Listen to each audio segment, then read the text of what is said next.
Ce diaporama est plutôt consacré à la mise en œuvre pratique des techniques de marketing RH. Vous vous souvenez qu'il se déroule en 2 temps et non en 3 comme, j'ai indiqué par erreur. Le premier temps qu'on vient de voir était consacré aux points communs, qui peuvent exister entre les différentes techniques de marketing RH. On a ainsi examiné, d'une part, le travail de la firme sur son offre RH et puis, d'autre part, le travail de la firme sur la demande émanant, des cibles. Dans un deuxième temps, qu'on va examiner maintenant, on va voir quelques éléments, du plan de marketing RH. Alors la notion, bien sûr, de plan de marketing RH, quelques éléments sur son élaboration et puis sur sa mise en œuvre proprement dite. Nous aurons ainsi bouclé, ce diaporama et l'ensemble du cours de marketing RH, marque employeur. Alors donc trois sections ou chapitres dans ce deuxième temps intitulé le plan de marketing RH et ses particularités. Je vais d'abord évoquer la notion et l'utilité, hein, d'un plan de marketing RH. Ensuite, je présenterai quelques éléments sur l'élaboration et la mise en œuvre, d'un plan de marketing RH et on verra, enfin, ce qui se passe après le plan. La notion de plan de marketing RH pour commencer. Eh bien, je dirais simplement que le plan de marketing RH, est un plan. Alors, comme en matière militaire, on retrouve ici les images militaires dont on a parlé au début. Le plan, c'est quoi? Ben, c'est un ou plusieurs objectifs, le moins possible d'ailleurs, pour pouvoir concentrer les forces, des moyens, des étapes de réalisation et puis une mise en forme. On va passer en revue, encore une métaphore militaire, mais c'est vraiment pas fait exprès. On va passer en revue ces 4 aspects que je viens d'indiquer. Alors d'abord les objectifs d'un plan de marketing RH. Il y a plusieurs points à indiquer. Premièrement, les objectifs sont déterminés par la firme. Alors jusqu'à présent, on a parlé de la firme de façon un peu, désincarnée, sans désigner des fonctions et la plupart du temps sans prendre en considération, sa taille ou «son métier» entre guillemets. OK, mais, qui est la firme au fond? Alors au moment de passer à l'action et de mettre en œuvre le plan, il faut, à mon avis, être un tout petit peu plus précis. La firme, quel que soit son statut, va agir par l'intermédiaire de sa direction générale ou de sa direction des ressources humaines ou encore, des 2 types d'organes, en liaison avec d'autres directions importantes dont certaines peuvent être, rattachées à la direction générale. Par exemple, une direction de la stratégie, une direction de la recherche et du développement, une direction des systèmes, informatiques ou des systèmes digitaux et cetera et cetera. Alors, parmi, les directions importantes, en tout cas du point de vue du marketing RH, on a généralement, les directions ou services qui ont besoin de recruter. Par exemple, pour le lancement d'un nouveau produit ou pour la création d'un nouveau site de production, ou pour la gestion de la relation client, et cetera. Par parenthèse, je précise, que le fait que la firme agisse ainsi, c'est-à-dire décide par elle-même, ne s'oppose pas au recours à des conseils, extérieurs. Le paradoxe est apparent et vient en fait qu'on ne se situe pas, au même niveau. Je veux dire par là que les organes de la firme qui définissent les objectifs et effectuent les choix peuvent parfaitement agir avec des cabinets de conseil extérieurs, sous leurs ordres en quelque sorte, et qui respectent, les directives des organes dirigeants. Vous ferez ça, vous chercherez ça, vous présenterez vos résultats comme ça, et donc à ce moment-là, les cabinets de conseil extérieurs fournissent les moyens ou une partie des moyens sur la base desquels les décisions sont prises par la firme, ou du moins par les organes dirigeants de la firme, direction générale, direction des ressources humaines, ou l'ensemble des directions importantes. Ça, c'est le 1er point. Deuxièmement, les objectifs, doivent être, quantitatifs et qualitatifs, mais aussi phasés dans le temps. En fait, il faut répondre à des questions simples. Alors, je ne dis pas que les réponses sont simples, hein, mais les questions, peuvent l'être. Première question, combien et qui? Les 2 interrogations, combien et qui, peuvent être, traitées ensemble. En effet, il s'agit de quantifier et de qualifier les personnes cibles concernées. S'agit-il de recrutement ou de redéploiement, de personnel en interne? Vous vous souvenez la question de la mobilité fonctionnelle, la mobilité géographique, la mobilité, verticale ou promotion et cetera. Le 2e, type de question, quel moment et éventuellement pour combien de temps? Là aussi, on peut joindre, ces 2 questions.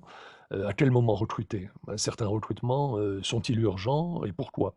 peut s'agir de recrutement en retard, il peut s'agir d'imprévoyance, il peut s'agir aussi de recrutements qui ont été différés, faute de moyens financiers, pour, soutenir, une offre, RH et cetera et cetera. Tous les recrutements, c'est un deuxième temps si vous voulez, une deuxième question qui est liée à la première. Tous les recrutements doivent-ils se traduire par des emplois pérennes, et donc par des collaborateurs à fidéliser? Alors cette question peut paraître étrange, à ce stade du cours. En suivant, les auteurs, tels que Philippe Ligère, donc sur Marketing RH, je martèle, en effet depuis le début, que le marketing RH a pour but d'attirer, de recruter, d'intégrer, de fidéliser, les collaborateurs. Cette affirmation est vraie dans son principe et pour l'essentiel des personnels des entreprises. On a vu en effet que malgré le chômage de masse, le facteur travail était en général devenu une ressource chère, sinon toujours rare. Ça dépend, de la situation, des offres d'emploi et des demandes d'emploi sur les micro-marchés du travail, donc je ne reviens pas là-dessus. Mais ça peut être une ressource chère, contrairement au facteur capital dont le coût est relativement bas depuis 2009. Dans ces conditions, il est logique que les firmes cherchent, plutôt, à valoriser le plus possible au sens propre et au sens figuré, je dirais, savoir flatter et tirer le meilleur parti, valoriser le plus possible, leurs collaborateurs. Mais il peut y avoir, des secteurs de l'économie ou des secteurs à l'intérieur même des firmes, qui sont amenés à fonctionner sans privilégier la fidélisation des collaborateurs. Alors, soit, à cause de la nature même de l'activité, hein, il peut s'agir, d'activités, très, très imprévisibles, d'activités, saisonnières. Il peut s'agir, de l'habitude d'utiliser des salariés intermittents. Il peut y avoir un certain nombre de causes comme ça.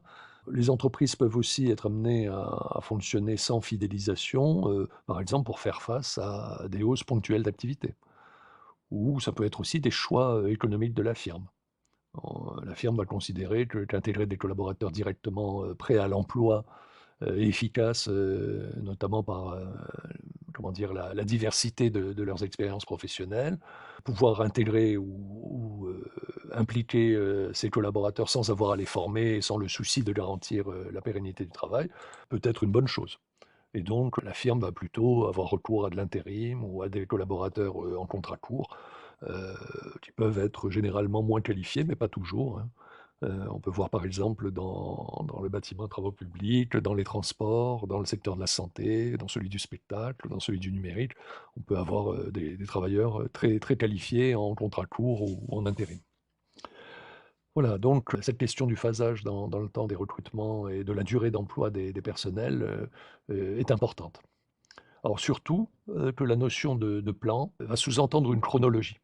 On peut, là aussi, utiliser un tableau, pour poser le problème et définir les personnes ou les groupes cibles.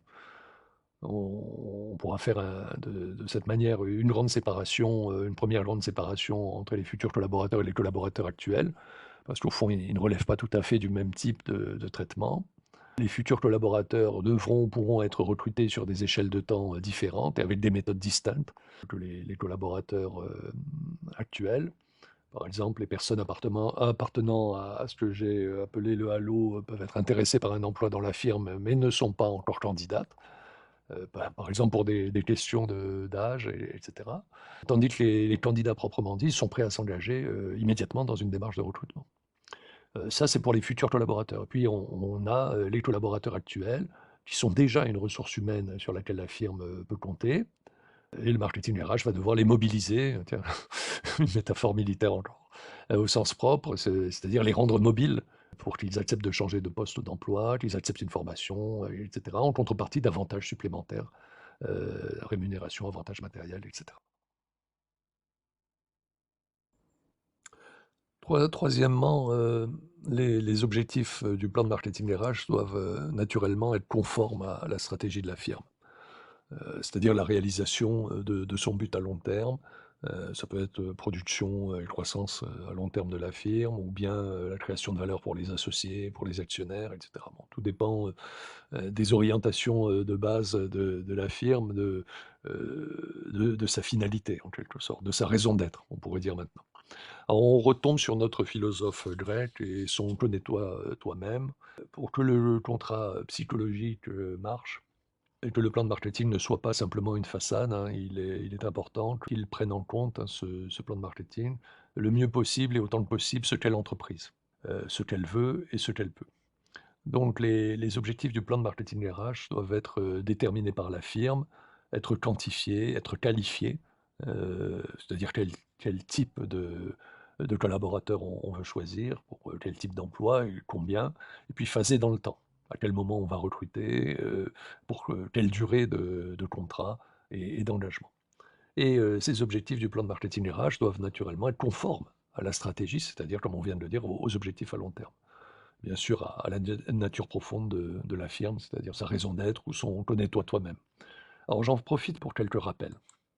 Les ressources humaines, d'abord, sont un important, facteur de production, hein. C'est le facteur travail dans la présentation, générale des facteurs de production qu'on avait faite au début du cours. Les ressources humaines, c'est pas un facteur secondaire, je dirais, c'est un facteur qui est quasiment, obligatoire, hein, je dirais dans les firmes, sauf si, la firme, imaginons, est totalement automatisée, et même dans ce cas-là, il faut du monde pour surveiller les automatismes, ou si la firme est très petite et travaille avec une seule personne, le chef d'entreprise, si on peut dire. 2e rappel, la production et la croissance de long terme de la firme, dépendent en grande partie des ressources humaines.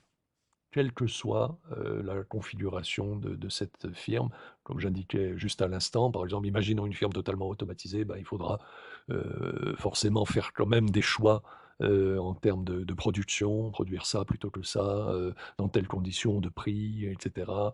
Il faudra, du personnel pour entretenir donc les machines, et cetera. De toute façon, les ressources humaines sont, comme on dit, incontournables. 3e point dans ces petits rappels, la firme doit être et doit rester attractive pour les ressources humaines. En qualité bien sûr et en quantité, et elle doit, en permanence pouvoir maintenir sa capacité de choisir et de garder les meilleurs collaborateurs. C'est également un point, très, très important. Alors j'ajouterais, un 4e point que je n'ai pas noté sur la diapositive, c'est que pour, être et rester attractive, il faut que, l'offre employeur, de la firme, or je le rappelle, hein, c'est schématiquement, l'ensemble de ce que la firme s'engage à offrir à ses collaborateurs. Il faut que cette offre employeur synthétise correctement et bien sûr honnêtement, les caractères de la firme, et que cette offre employeur soit adaptée, ou déclinée, comme on pourrait dire, pour chaque type d'emploi, visé par l'offre. C'est comme ça qu'on va faire le lien, si vous voulez, entre, les objectifs, de la firme elle-même et finalement l'offre employeur qui est le produit, du marketing RH. Il faut vraiment, faire attention à ce point-là. Dans la notion de marketing RH, on vient de voir les objectifs, je vous propose de regarder maintenant, les moyens. Ça sera, rapide, hein, dans la mesure où on a, parlé abondamment de cette question, en particulier dans la première partie de ce diaporama. Les moyens d'un plan de marketing RH reprennent ce qu'on a déjà dit. Pour atteindre, ces objectifs, la firme doit travailler, sur son offre RH, et elle doit travailler aussi sur, la demande RH émanant des cibles. Le premier aspect, la firme doit d'une part travailler sur, son offre, RH. Qu'est-ce que ça veut dire? Bah, ça signifie, comme on l'a vu, que la firme doit faire 3 choses. Je les passe en revue très rapidement, on va pas s'y attarder. Elle doit identifier ses métiers, c'est-à-dire son activité ou ses activités principales. Elle doit préciser son offre employeur, et 3e point, elle doit, créer ou révéler son image employeur. Alors le second type de moyens que la firme doit mettre en œuvre pour atteindre ses objectifs, consiste pour la firme à travailler sur la demande, RH émanant, des cibles. Ce volet, peut se résumer, comme je l'indique sur la diapositive, en 4 actions, complémentaires que je lis avec vous, hein. D'abord cibler La firme doit d'abord cibler ses besoins actuels et à venir, internes et externes, comme on l'a vu. Elle doit connaître les marchés du travail, sur lesquels elle va intervenir pour présenter, son offre, RH, et à un niveau plus élémentaire, ses offres d'emploi. Elle doit assurer une veille RH et un benchmarking RH. On a vu de quelle manière, hein, ces deux aspects étaient intéressants et liés entre eux. Et enfin, elle doit développer des argumentaires propres à chaque groupe cible. Voilà, nous sommes toujours, hein, dans la section qui traite de la notion et de l'utilité du plan de marketing RH. Après avoir vu les objectifs et les moyens, on peut voir la question des étapes du plan. Alors bien sûr, on ne peut pas définir a priori, le nombre d'étapes, ou du moins on pourrait, mais ça serait un peu artificiel puisque ça va dépendre, un peu de chaque situation et de la physionomie, à la fois des firmes et des marchés, sur lesquels elle fonctionne, des marchés du travail sur lesquels elle fonctionne et sur lesquels elle va, développer son offre employeur et ses offres d'emploi. On ne peut pas non plus a priori, définir, la durée, hein, de ces étapes. C'est pourquoi je me contenterai, de rappeler simplement, 4 facteurs principaux ou qui sont également des contraintes à prendre en compte dans les phases, du plan de marketing RH. Donc vous voyez sur la diapositive ces 4 facteurs principaux. Il s'agit des objectifs, du plan, de la nature et de la complexité, de l'offre RH de la firme, de la nature et de la complexité aussi de la demande émanant des cibles, et enfin de la taille de la firme. Alors passons en revue ces 4 facteurs principaux à prendre en compte dans les phases du plan de marketing RH. En premier lieu, comme je l'ai indiqué, le plan doit tenir compte de la manière dont les objectifs se présentent. Les objectifs peuvent avoir plusieurs formes, hein, selon leur nature, leur complexité, leur imbrication, hein, c'est-à-dire le fait que la réalisation de tel objectif peut conditionner la réalisation de tel autre et inversement. Donc les objectifs peuvent être imbriqués les uns dans les autres. Il faut arriver à bien les identifier et à les traiter de manière cohérente. Il peut y avoir aussi la question du nombre de services internes de la firme qui doivent être associés à l'élaboration et à la mise en œuvre du plan, et donc à la définition des objectifs. Donc ainsi qu'on l'a évoqué, il s'agit bien de quantifier et de qualifier les besoins en collaborateurs et d'assurer leur recrutement dans le temps. En deuxième lieu, le plan doit aussi prendre en compte la nature et la complexité de l'offre RH de la firme. Autrement dit, et sans que ces questions, couvrent, tout le problème et soient exhaustives, il y a un certain nombre de questions, d'interrogations à poser. Par exemple, quels sont les métiers individuels pratiqués en interne? Quels sont, les métiers, externalisés ou externalisables? Éventuellement, quels sont les métiers que la firme aurait intérêt à faire exercer en interne ou au contraire en externe? Autre question, quels sont les métiers recherchés par l'entreprise? Et éventuellement, parmi ceux-ci, quels sont ceux qui peuvent, lui donner un avantage concurrentiel, décisif, stratégique, dirait, Michael Porter. Dans le même ordre d'idées, la firme possède-t-elle, des talents, au sens de ressources humaines rares, hein, tout simplement? Ou doit-elle en chercher, d'autres ou, au contraire, les renouveler? Parce que pour des raisons, par exemple de départ à la retraite, ou de concurrence avec d'autres, entreprises, la firme a pu perdre des talents et se trouve dans l'obligation de renouveler, ses talents. Autre question, mais encore une fois, la liste n'est pas du tout exhaustive, quels sont les paramètres de l'offre employeur?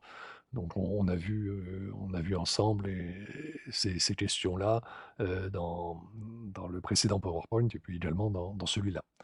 Quelle est l'image aussi? Quelle est l'image de l'employeur? Quelle est son image employeur? C'est une question qui doit être, prise en compte, hein, dans la nature, et la complexité de l'offre, RH, de la firme. En troisième lieu, le plan de marketing RH, doit prendre en compte la nature et la complexité de la demande et RH, émanant des cibles. Autrement dit, comment se présente le marché du travail ou les marchés du travail plutôt et leurs évolutions? Qu'est-ce que nous enseignent la veille, RH et le benchmarking RH? Comment définir, des argumentaires propres à chaque cible et cetera? Donc tout ça, c'est un travail en soi qui doit être pris en compte, dans, les étapes de réalisation d'un plan de marketing RH, à la fois dans l'élaboration du plan et puis dans sa réalisation, bien sûr. Et enfin, en quatrième lieu, je ne le développe pas beaucoup hein, sur la diapositive, mais c'est important. La taille de la firme importe, a son importance. C'est en effet la taille qui va souvent conditionner certains aspects de la réalisation du plan de marketing RH. Par exemple, la diversité ou le spectre, si on peut dire, des offres employeurs peut être lié à la diversité des métiers qui vont être requis à l'intérieur de la firme. Les moyens d'attraction, de recrutement, d'intégration et de fidélisation, sont aussi quelquefois dépendants de la taille de la firme. On imagine très, très bien qu'une firme qui a beaucoup de moyens peut avoir une politique, très, très développée, très poussée, d'attraction, de recrutement, d'intégration et de fidélisation, alors qu'une PME va être, plus limitée dans ce domaine. Et puis même à l'intérieur des PME, il faudrait considérer le type de métier au sens des cycles de vie des métiers hein, qu'on avait évoqué dans l'ouvrage de Franck Briet et Franck Lavoile de 2007 sur le marketing RH. Tout dépend aussi des types de métiers. On peut avoir des startups qui fonctionnent sur des métiers nouveaux, voire des métiers émergents qui auront plus d'intelligence collective hein, pour développer ces moyens d'attraction, de recrutement, d'intégration et de fidélisation, alors que peut-être une autre PME qui travaille sur des métiers en survie positive, comme on a dit, ou à maturité, n'auront pas la même vision hein, du marketing RH et donc du plan de marketing RH à taille identique. La capacité aussi de monter un plan de marketing RH, hein, tout simplement, va quelquefois dépendre de la taille de la firme et donc des moyens réels ou supposés hein, qu'on lui prête. Et enfin, sans que ce soit là non plus exhaustif, la complexité de la coordination entre les directions et les services, les différents services de la firme, va dépendre hein, souvent, bien sûr, de la taille. Une entreprise petite ou très compacte avec une hiérarchie très très aplatie va fonctionner peut-être de manière plus opérationnelle en matière de création et de mise en œuvre d'un plan de marketing RH, alors qu'une entreprise plus classique, beaucoup plus hiérarchisée, etc., va peut-être avoir un fonctionnement plus complexe. Et tout ça, ça va aussi dépendre en partie de la taille de la firme. Alors, dans cette diapositive, je vous propose de développer le point précédent en recherchant si et comment la taille de la firme peut influer sur les étapes d'un plan de marketing RH. Donc, c'était la question qu'on se posait juste avant.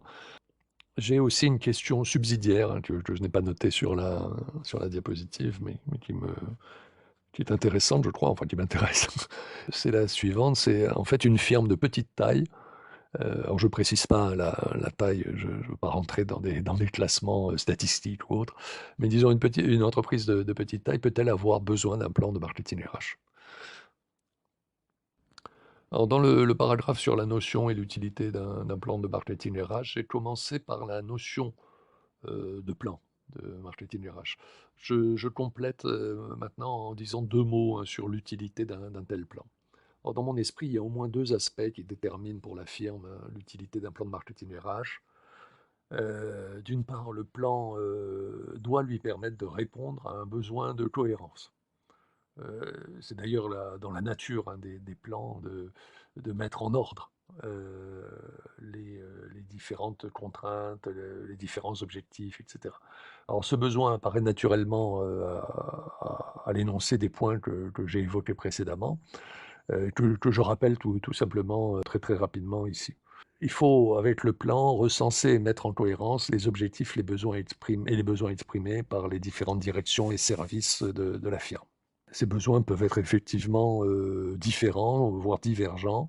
L'occasion du plan de marketing RH est trop belle pour essayer de mettre de l'ordre éventuellement dans des contradictions qui peuvent exister au sein de la firme entre les différentes directions, services, etc.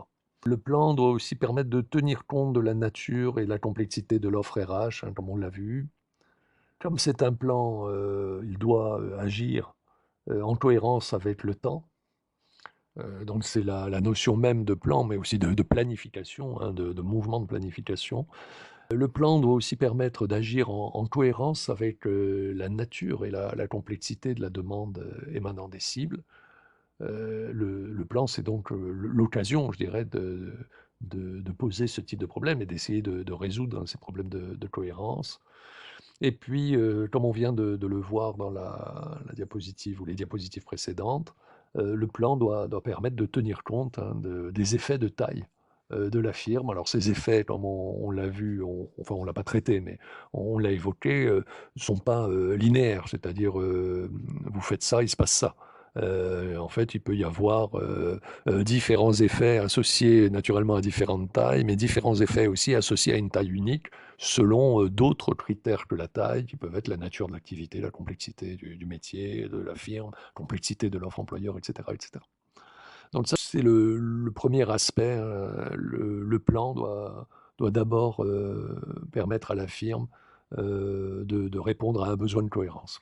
Et puis, il y a un deuxième aspect, et ça aussi, c'est dans la nature même de tous les plans. Un plan de marketing RH, comme tous les plans, hein, je dirais, a pour vocation d'aider et d'encadrer la préparation des actions proprement dites, la mise en œuvre des moyens et le suivi des actions qui ont été planifiées. C'est ce qu'on va voir rapidement, hein, dans les diapositives qui suivent. Je vais vous donner maintenant quelques indications sur l'élaboration et la mise en œuvre d'un plan de marketing RH. Et puis on verra pour terminer, comme on l'avait dit, ce qui se passe après le plan. Dans l'élaboration et la mise en œuvre d'un plan de marketing RH, je me contenterai de rappeler quelques évidences, mais qui me paraissent quand même importantes. Et surtout qu'il ne faut pas oublier. Le plan, première évidence, hein, le plan a pour objectif de recruter les bons collaborateurs de la firme. Bon, avec cette formule, je dirais que tout est dit et finalement rien n'est dit. Alors tout est dit en ce sens qu'il n'y a pas d'autre objectif du plan de marketing RH. En tout cas, pas d'autre objectif principal du plan. Si je voulais être plus précis, je pourrais compléter en disant, à la place de recruter, attirer, recruter, intégrer, fidéliser. Je pourrais aussi ajouter que le recrutement n'est pas en soi un objectif, mais un moyen d'atteindre un autre objectif qui serait plus stratégique, celui-là, qui est de donner grâce aux collaborateurs, aux futurs collaborateurs, ou plus largement grâce au capital humain, de donner un avantage concurrentiel décisif à la firme par rapport à ses concurrents. Donc je pourrais développer, hein, cette idée d'objectif au singulier ou d'objectif au pluriel, mais en fait tout ça vous le savez déjà après, après toutes nos heures de cours. Donc en disant qu'on cherche les bons collaborateurs de la firme, je pense qu'on en dit suffisamment et pourtant, peut-être que rien n'est dit quand je parle de bons collaborateurs. Alors tout est dit quand je parle d'objectifs, mais rien n'est dit quand je parle de bons collaborateurs. En effet, il n'y a pas de définition absolue des bons collaborateurs, mais uniquement des définitions relatives. Relatives à quoi? Ben, relatives à la situation de la firme. Je veux dire par là que c'est à chaque firme, notamment dans le cadre de son plan de marketing RH, de définir ce qu'elle entend par bon collaborateur. Un observateur extérieur, par exemple le cabinet de conseil, ou vous, ou moi, nous ne pouvons pas dire ce qu'est un bon ou un mauvais collaborateur pour la firme. On peut avoir des idées, bien sûr, mais nous pouvons, comme on dit, un peu raisonner de principe. C'est-à-dire, bon, voilà, on sait à peu près, plutôt que ce qu'est un bon collaborateur, on sait ce que n'est pas un bon collaborateur. Donc, on peut raisonner comme ça. C'est ce que nous avons fait, au fond, dans ce cours. Savoir se servir d'une carte marine, hein, je prendrai cette métaphore cette fois pour aller d'un endroit à un autre. Mais après, c'est au navigateur ou à la firme de faire l'expédition maritime avec son équipage. Nous, on parle actuellement de savoir comment utiliser une carte marine. En l'occurrence, ici, par exemple, le marketing RH et plus particulièrement le plan de marketing RH. Mais après, le contenu même va dépendre de chaque situation. Ça, c'est vraiment un premier aspect. Le plan a pour objectif de recruter les bons collaborateurs de la firme. Il ne faut pas l'oublier, mais en disant ça, on raisonne de principe. Après, c'est à la firme de faire ses choix. Le deuxième aspect, c'est que le plan de marketing RH est totalement libre Alors ça va sans dire, hein, c'est pas, mais je l'ai dit quand même, dans ce domaine, hein, surtout les ressources humaines où il y a pas mal d'exigences techniques, beaucoup d'exigences juridiques aussi, des exigences de sécurité du travail, prévention contre les accidents, des exigences maintenant de santé publique, des exigences de formation, tout ça, converge, le technique, le juridique, la sécurité, santé publique, formation, tout ça, ça converge autour souvent d'exigences juridiques. Là, ce volet des ressources humaines, malgré l'importance, hein, des exigences juridiques en matière de ressources humaines en général, ce volet des ressources humaines, lui, n'est pas très très juridique dans le fond. Et surtout, le plan de marketing RH est totalement libre. En matière de marketing RH, la firme peut même ne rien faire du tout. Elle peut aussi faire ce qu'elle veut ou presque.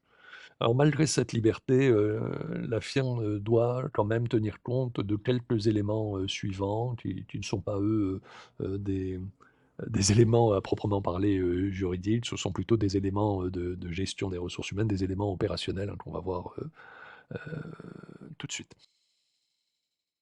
S'il existe, le plan de marketing RH, doit d'abord, servir, pour le futur. Il s'agit, de planifier des recrutements répondant aux besoins de la firme, donc je ne reviens pas sur cet aspect, mais vous voyez que la temporalité, est importante. Les besoins de la firme, vont, s'échelonner dans le temps ou plutôt, dans certains cas, vont être concentrés comme on l'a déjà évoqué et les recrutements, devront, s'adapter en quelque sorte aux besoins de la firme et donc prendre en compte, la variable, temporelle. C'est également, une évidence, puisqu'on est en train de regarder, de rappeler les évidences. Autre évidence, le plan doit servir pour le présent. C'est une sorte de tableau de bord, hein, pour la firme. On va revenir, là-dessus, tout de suite après. Le plan doit aussi servir pour le passé. Et c'est à la fois, il nous sert de tableau de bord pour savoir où on est et cetera, et il nous sert pour le futur pour savoir où on va, mais il nous sert aussi de rétroviseur, pour savoir, bah, comment on a fait et cetera. Alors c'est d'autant plus important cet aspect-là qu'on a vu qu'on pouvait, très, très bien et c'est même conseillé à adopter, la veille RH et le benchmarking RH, qui implique qu'on modifie ou qu'on ajuste plutôt, son comportement. Alors on modifie pas forcément les grands objectifs, mais on doit, prendre en compte, les données du benchmarking pour, ajuster son comportement en fonction de ce qui s'est passé. Donc on a besoin d'un suivi du plan. Et puis, dernière évidence, le plan de marketing RH, doit également servir, à, corriger et adapter donc les stratégies. Alors reprenons, ces quelques évidences, dans l'élaboration et la mise en œuvre d'un plan de marketing RH. D'abord, quand il existe, le plan doit servir pour le futur. Il s'agit bien de planifier les recrutements, comme je viens de l'indiquer, répondant aux besoins de la firme. Le plan, qui se respecte, je dirais, doit identifier avec précision, les besoins RH de la firme et donc ses objectifs, ses moyens et les étapes pour parvenir aux objectifs. Alors naturellement, le plan doit également identifier les bénéfices attendus, de ces recrutements et éventuellement, les coûts prévus. Alors, juste une petite parenthèse, hein, sur la notion de coût. Sur les coûts, il peut s'agir, des coûts liés à l'élaboration du plan, hein, marketing RH lui-même. Par exemple, si l'entreprise, la firme, a recours à un bureau d'études extérieur, ou elle peut également chiffrer en interne, le temps, que ses collaborateurs, les collaborateurs actuels de la firme ont passé à l'élaboration, du plan. Donc, il y a cette catégorie de coûts, qui peut entrer en ligne de compte. Puis il y a les coûts liés à la mise en œuvre. Ces coûts, peuvent être multiples et quelquefois cachés. Par exemple, la construction d'une marque employeur ou d'une image employeur visible et positive a un coût. Par exemple, le coût de la participation à des concours ou des classements, de type Great Place to Work ou, la participation à des salons de recrutement ou la création d'un site web dédié et réactif, hein, pour le recrutement. La recherche et le traitement, du bad buzz quand il y en a. Heu, le coût aussi ou les coûts, de l'abandon par la firme de certaines activités ayant un impact négatif sur son image, ça peut jouer aussi. L'élaboration et la mise en œuvre d'une offre employeur peuvent également être coûteuses. En mettant en œuvre, une offre employeur, on peut peut-être, être obligé de reclasser certains personnels ou de réviser, des avantages accordés à des collaborateurs actuels ou, d'avoir des coûts, liés à certaines formes de reconnaissance professionnelle, la formation, la promotion et cetera. Ou des coûts liés à une mise en œuvre, ou une mise en cohérence plutôt du statut, des collaborateurs actuels et des collaborateurs futurs.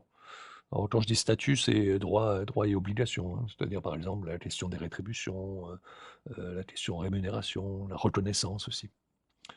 Il faut savoir que l'idée sous-jacente chez beaucoup de collaborateurs est que les progrès doivent plutôt passer par une élévation générale des facteurs d'attraction.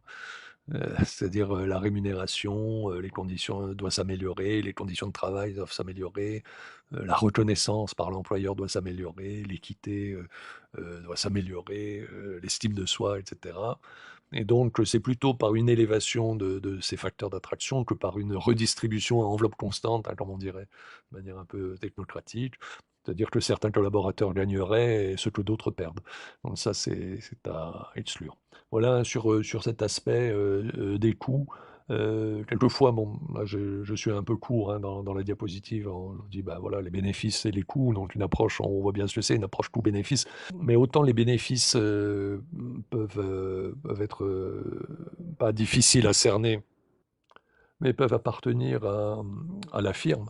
Enfin, c'est à la firme, je veux dire, de déterminer, ce qu'elle attend, autant les coûts, on peut déjà en donner une petite idée entre les coûts directs, indirects, les coûts liés à l'élaboration, les coûts liés à la mise en œuvre.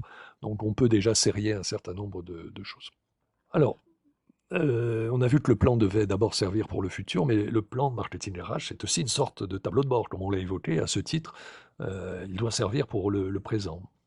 Qu'est-ce que je veux dire par là? C'est que le plan doit permettre au service RH ou à la direction des ressources humaines, de suivre la mise en œuvre du marketing RH tel qu'il a été décidé par les instances dirigeantes de la firme. Comme dans tout tableau de bord, et comme tout tableau de bord, hein, le plan de marketing RH doit également permettre d'identifier les difficultés, d'exécution et les remèdes à apporter et d'identifier ces difficultés au moment où elles arrivent, non pas a posteriori. Donc le tableau, enfin, le plan de marketing RH en tant que tableau de bord doit servir, pour le présent. Alors quelques exemples de difficultés. Par exemple, on l'a évoqué, il peut y avoir trop de candidats par rapport aux emplois offerts. On se souvient des problèmes générés, hein, par une mauvaise adéquation entre les offres et les demandes. Je j'y reviens pas, mais vous vous souvenez, hein, saturation du service RH, délai de traitement, candidats qui disparaissent au cours du processus, de recrutement, risque d'erreur, de rejeter les bons, collaborateurs ou d'en accepter des mauvais, déception des candidats, bad buzz, mauvaise image de la firme et cetera. À l'inverse, il est aussi possible de ne pas avoir assez de candidats et dans ce cas-là, il peut y avoir aussi des candidats fantômes ou des profils inadaptés, qu'on va prendre faute de mieux, en quelque sorte, ou encore des démissions, précoces, hein, de candidats qui n'arrivent pas à s'intégrer après avoir été recrutés et qui sont, déçus. Alors tout ça, ça peut arriver, hein. Vous vous souvenez, faute d'un vivier assez important et à ce moment-là, la firme a un peu de mal à trouver des candidats d'un bon niveau par rapport à ses espérances. Alors le tableau de bord dont j'ai parlé, je vais pas le détailler, mais il doit permettre, d'évaluer, il doit permettre à la firme d'évaluer indirectement donc, le contenu de son offre employeur, le contenu aussi de son message, le rendement ou si on peut dire l'efficacité des différents canaux de recrutement. Par exemple, le nombre de recrutements comme on l'a vu par rapport au nombre de candidats et cetera. Donc on est avec le tableau de bord, proche de la situation du benchmarking. Il faut se rapprocher de ça. Alors le plan, est destiné pour le futur, il est destiné au présent et le plan de marketing RH est également utile pour le passé en permettant un bilan des actions conduites ainsi que leur suivi dans le temps. Ainsi, le plan, va permettre, par exemple, de confectionner et d'utiliser des indicateurs de planification appropriés à la firme.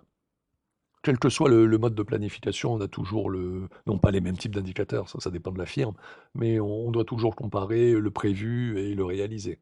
Bon là, on va comparer le prévu et le réalisé, par rapport aux indicateurs qu'on a choisis, sans doute par catégorie de collaborateurs. On va comparer par exemple les recrutés par rapport aux ciblés, et cetera. On a ce type d'indicateur de planification qui doit être adapté, hein, à la firme.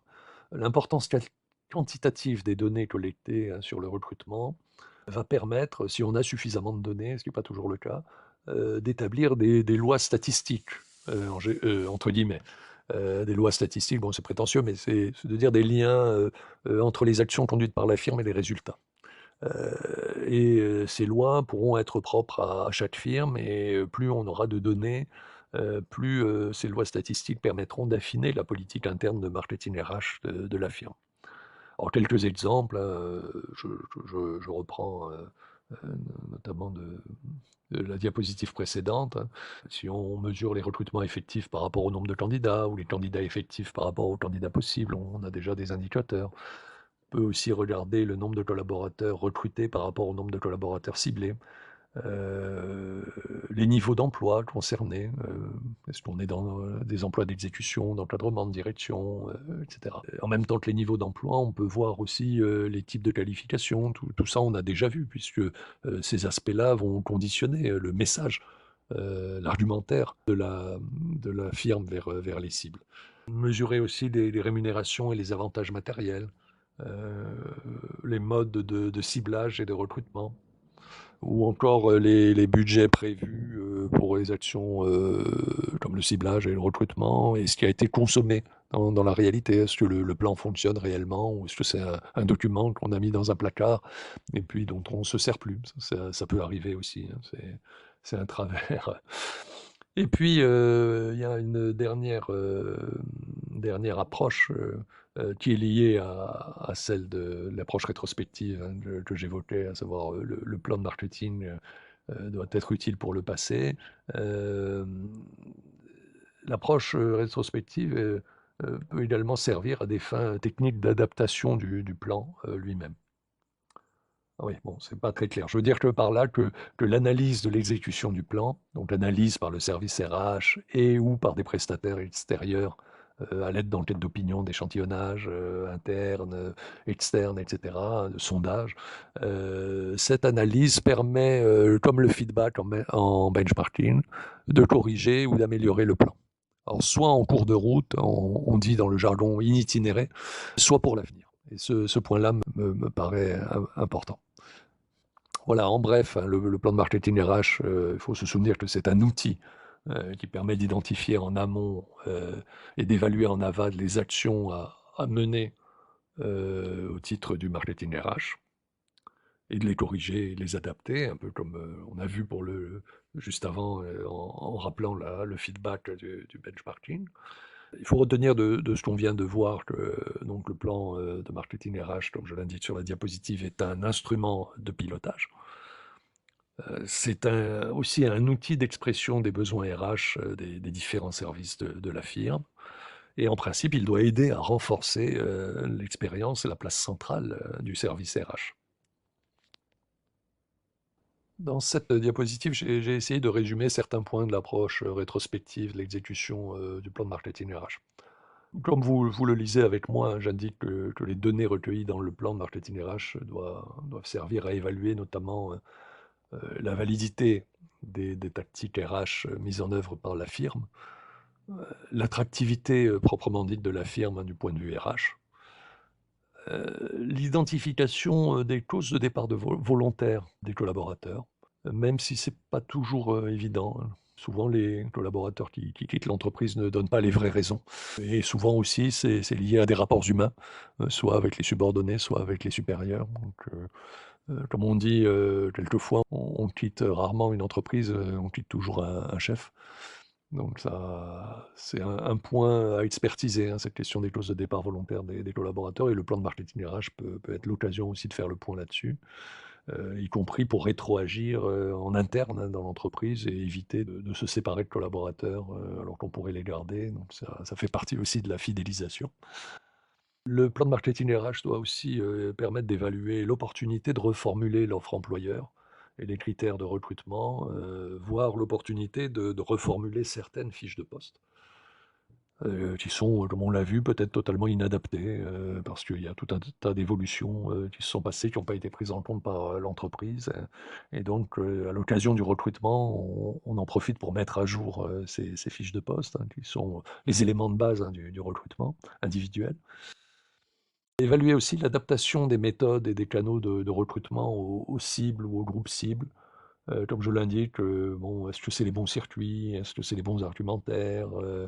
Est-ce que c'est les bonnes périodes aussi? Il y a peut-être des périodes de recrutement, notamment liées, quand on vise des personnes qui sont, dans le milieu scolaire ou supérieur et autres.